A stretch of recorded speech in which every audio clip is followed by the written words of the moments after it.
Hello, this video is going to show you how to use the new Snip and Sketch feature in Windows 10. Previously, you may have used the Snipping Tool, and if you type in Snipping Tool down in the bottom left search bar, you get the Snipping Tool still. And you can make a new one and still use this feature. However, there's the new Snip and Sketch. So if I want to do the new Snip and Sketch, I can obviously find the Snipping Tool and click this.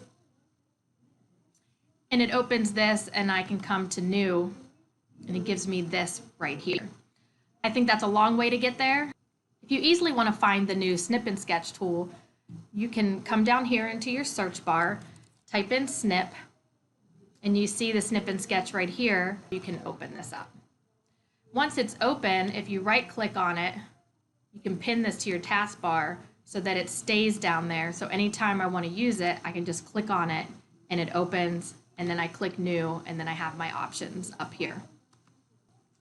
One other way to get this, a simple way, would be to select your Windows Shift S as your keyboard shortcut, and as you can see, your menu comes up really simple and no program opens up immediately. You get this.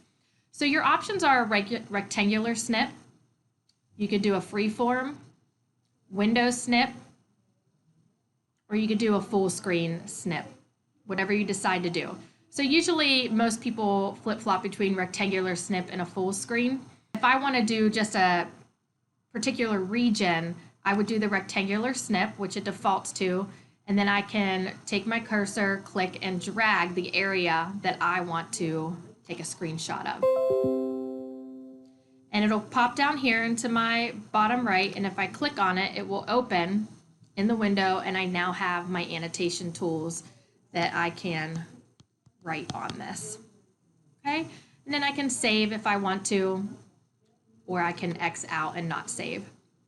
Another option, a quick option, would be to come down to your Windows Ink workspace and select that, and you have the full screen snip automatically here. If you click that, it'll take a full screen snip right away and pop you right into here, ready for you to annotate over top of it.